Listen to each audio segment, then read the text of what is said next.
The secret by Rhonda Byrne. এই বইটিতে author law of অ্যাট্রাকশনের ব্যাপারে বলেছেন, যার বেসিক ব্যাপার এটা হলো যে কেউ যে কোনো জিনিসের ব্যাপারে শুধুমাত্র পজিটিভলি ভেবে ওই জিনিসটাকে পেতে পারে, যার জন্য তাকে মাত্র 3টে স্টেপস পুরো করতে হবে। এই 3টে স্টেপস হলো আস্ক, বিলিভ আর রিসিভ। এই বইয়ে যে কথাগুলো বলা হয়েছে তার মধ্যে কিছু কথা আছে একদম ঠিক, কিন্তু আবার কিছু কথা এরমও আছে যেগুলো মিসলিডিং, যে কারণে এই বইটা one of the most controversial best selling বইয়ের মধ্যে একটা। ল অফ অ্যাট্রাকশনে যে জিনিসগুলো মিসলিডিং ছিল সেই জিনিসগুলোকে সঠিক করে Sandeep Maheshwari law of love নামে একটা নতুন রাস্তা নিজের ভিডিওতে বলেছেন, যেটা আর কিছুই না, শুধুমাত্র ল অফ অ্যাট্রাকশনকে সঠিক উপায়ে অ্যাপ্লাই করারই একটা রাস্তা। তো আমি এই ভিডিওতে ওই সঠিক রাস্তাটাকেই আপনাদের সাথে শেয়ার করছি। ল অফ অ্যাট্রাকশনকে সঠিক উপায়ে অ্যাপ্লাই করার মানে ল অফ লাভের এক্স্যাক্টলি 4টে স্টেপস রয়েছে। এর মধ্যে ফার্স্ট স্টেপ হলো আস্ক, মানে নিজের ডিজায়ারগুলোকে চুজ করা, কোন কোন ডিজায়ারগুলোকে পূরণ করতে হবে আর কোনগুলোকে ছাড়তে হবে। কারণ রোজ আমাদের ভিতর লক্ষ লক্ষ ডিজায়ার জন্মায়, সবগুলোকে তো আর পূরণ করা সম্ভব নয়। তো এর মধ্যে কোনগুলোকে ধরে রাখতে হবে আর কোনগুলোকে ছাড়তে হবে, কিসের উপর নির্ভর করে চুজ করতে হবে। একটা উপায় হলো ফিলিংসের উপর নির্ভর করে কল নেওয়া, বেশিরভাগ যেটা আমরা করে থাকি। কিন্তু এই রাস্তাটা আমাদের জন্য একদমই ঠিক নয়। কেন? কারণ যেমন ধরুন বিজয় নামে একটা ছেলে আছে। বিজয় জানে যে সকালে উঠে এক্সারসাইজ করা শরীরের পক্ষে সব থেকে ভালো। এবার বিজয় যদি নিজে ফিলিংসকে ধরে তো ওর ফিলিংস ওকে কী বলবে? আরে পাগল নাকি, এত ঠান্ডায় সকালে তাড়াতাড়ি কে উঠবে? রাত অবধি হোয়াটসঅ্যাপে চ্যাটিং করব, তারপর সকালে আরাম করে দেরি করে উঠব। এটাতেই ফিলিংস খুব দারুণ। কিন্তু এটা কি বিজয়ের শরীরের জন্য ভালো? বিজয়ের 4জন বন্ধু সিগারেট খায়, সে একা খায় না, তো ফিলিংস কি বলবে? আরে খাও সিগারেট। কিন্তু সেটা কি বিজয়ের শরীরের পক্ষে ভালো হবে? তো ফিলিংসের উপর নির্ভর করে আমাদের কখনো চুজ করা উচিত নয়, কারণ ফিলিংস আর টেম্পোরারি। তাহলে এরকম অবস্থায় আমরা কি করতে পারি? আমরা সঠিক আর ভুলের উপর নির্ভর করে কল নিতে পারি। বিজয় নিজেকে প্রশ্ন করলো, আমার কাছে 2টো অপশান আছে। 1, আমি অনেক রাত অবধি জেগে থেকে এইসব উল্টোপাল্টা কাজ করতে থাকি, বা 2, রাতে তাড়াতাড়ি শুয়ে পড়ি আর সকালে তাড়াতাড়ি উঠে এক্সারসাইজ করতে যাই। এবার এর মধ্যে কোনটা ঠিক আর কোনটা ভুল? বিজয় উত্তর পেল, যদি হেলদি থাকতে হয় তাহলে অবভিয়াসলি সেকেন্ড চয়েসটাই ঠিক। আর হেলদি তো থাকতেই হবে, তাহলে ব্যাস কথা শেষ, যেটা ঠিক শুধু সেটাই, তাতে ফিলিংস বাজে হোক কি ভালো। আমাদের শুধু এটা দেখতে হবে কোন কাজটা আমাদের জন্য ঠিক আর আমাদের আশেপাশের লোকজনদের জন্যও ঠিক, শুধু সেই কাজটাকেই বেছে নিতে হবে। এবার সেকেন্ড স্টেপ হলো বিলিভ।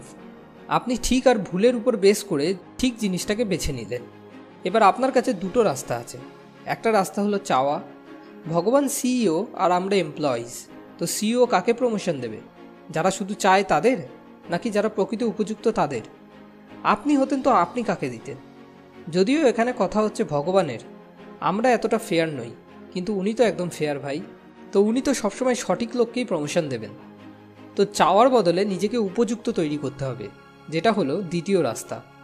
আপনি সেটা পাবেন না যেটা আপনি চান, আপনি সেটাই পাবেন যেটা আপনি নিজে। আর আপনি কে?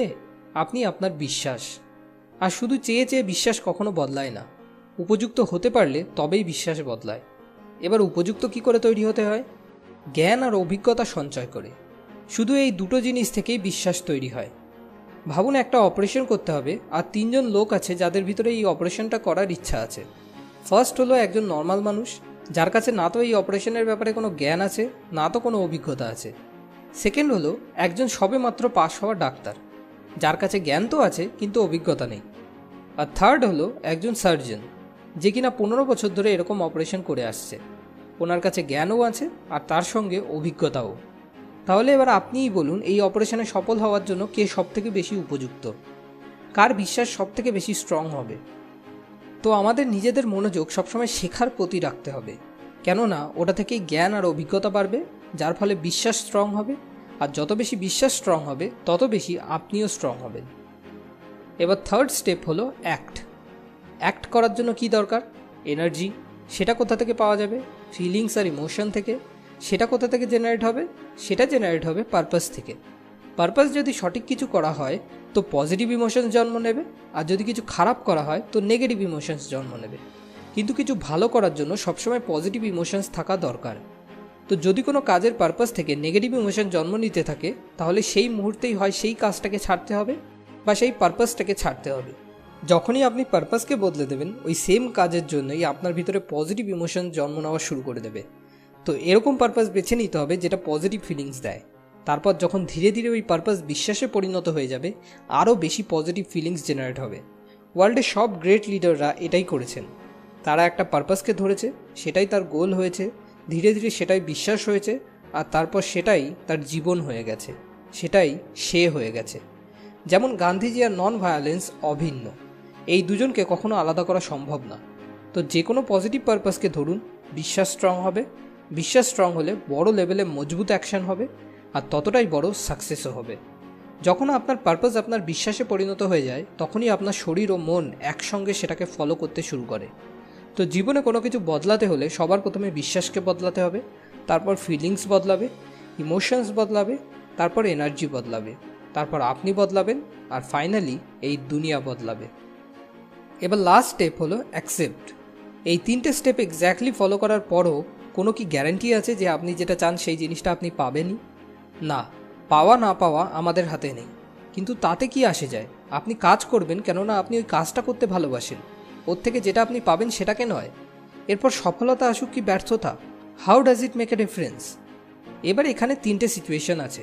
আইডল হলো কোনো আউটকামের ব্যাপারেই না ভেবে শুধুমাত্র কাজটা করতে থাকা, মানে কর্ম করো কিন্তু ফলের আশা ত্যাগ করো। সেকেন্ড বেস্ট হলো আউটকামকে ধরা কিন্তু মনোযোগ নিজের কাজে করা। আর থার্ড আর সব থেকে খারাপ হলো যে কাজ যাক মায়ের ভোগে, আর কি চাই শুধু সেটা নিয়েই মতলব রাখা। মানুষ, সিচুয়েশন সব কিছুর মধ্যে শুধু মতলব খোঁজা, নিজের মতলব হাসিল করা আর ছেড়ে দেওয়া। এতে আপনার ভিতর কম্পিটিশন আসবে, যার ফলে ইগো, জেলাসি আরও সব নেগেটিভ ইমোশনস এসে আপনাকে চারিদিক থেকে ঘিরে নেবে। এটা কখনোই করা উচিত না। সাকসেস হোক কি failure, accept it. Feeling good or bad, accept it. আর আগে এগোতে থাকো, আর সেগুলোকে পিছনে ছেড়ে যেতে থাকো। তো ল অফ লাভের মানে ল অফ অ্যাট্রাকশনকে সঠিক উপায়ে ইমপ্লিমেন্ট করার জন্য ফার্স্ট স্টেপ হলো ঠিক আর ভুলের উপর নির্ভর করে নিজের ডিজায়ারকে চুজ করা। সেকেন্ড, জ্ঞান আর অভিজ্ঞতা সঞ্চয় করে নিজেকে উপযুক্ত বানানো। থার্ড, একটা সঠিক পারপাসকে ধরা যাতে ওই কাজটা করার জন্য পজিটিভ এনার্জি পাওয়া যেতে পারে। আর লাস্ট স্টেপ হলো সাকসেস হোক বা ফেলিয়ার, সেটাকে আনন্দের সঙ্গে অ্যাকসেপ্ট করা আর আগে এগিয়ে যেতে থাকা। এই জিনিসগুলো আমি রন্ডা ব্রায়ানের বই দ্য সিক্রেট আর সন্দীপ মাহেশ্বরী ভিডিও থেকে শিখেছি। যদি আপনি চান তো নিচে ডেসক্রিপশনে দেওয়া লিঙ্ক থেকে গিয়ে এই বইটি কিনতে পারেন। পরের ভিডিও পরের শুক্রবার। Thanks for watching.